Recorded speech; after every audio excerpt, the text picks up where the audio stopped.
Hey everyone, I'm Amber Canoy with DecoArt. For all my fellow crafters out there, I've got some great tips coming your way right now.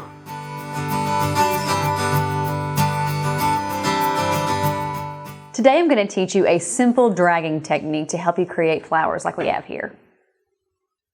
I've got my flower here that I've just simply drawn. Now you could take this, you could hand draw it, or you could take a flower that you find on maybe scrapbook paper and place it under your object. I've got some styrene here just to show you the process. Now if you're afraid that it might move, you can easily tape this down and then we're going to get started. Alright, well I'm going to start out with the orange. I'm going to place it at the base of the petal.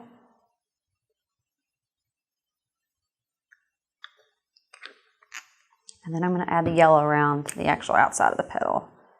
And then we are going to take our brush and we are going to show you this technique. All right, I'm using a very, very thin brush here. I'm just going to take this from the outside working in.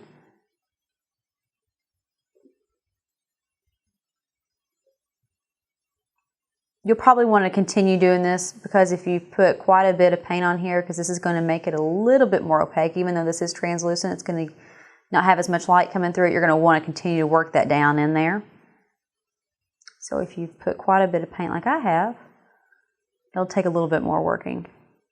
And then I'm going to take and blend the orange up into it.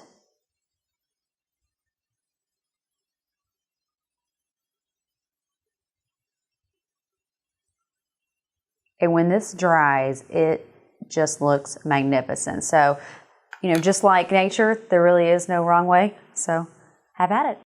You can also use the dragging technique to create leaves. Now here I've got the leaf already drawn and it's under my styrene board. Let's start with the yellow.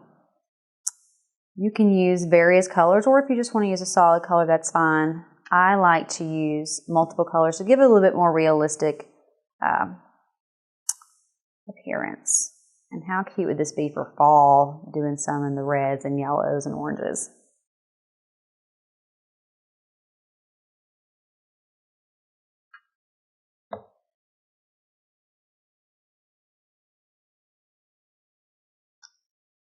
Alright, just like before, I'm going to use my very thin brush. Now you can see that I've got a line here in the center of the leaf, like it normally happens in nature. I want to work in towards that line. So I'm going to angle all my strokes in towards that so it looks like a real leaf.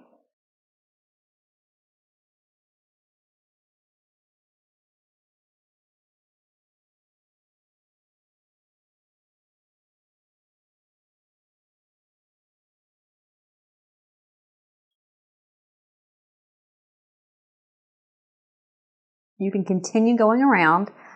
If you're going with the blue into the yellow, I'd probably wipe your brush off a little bit so you don't get blue up top, because we want it to almost appear like it's the light and dark of the leaf. But you can tell after it dries, depending on how much paint you're using, you can get an effect like this or some like we have here.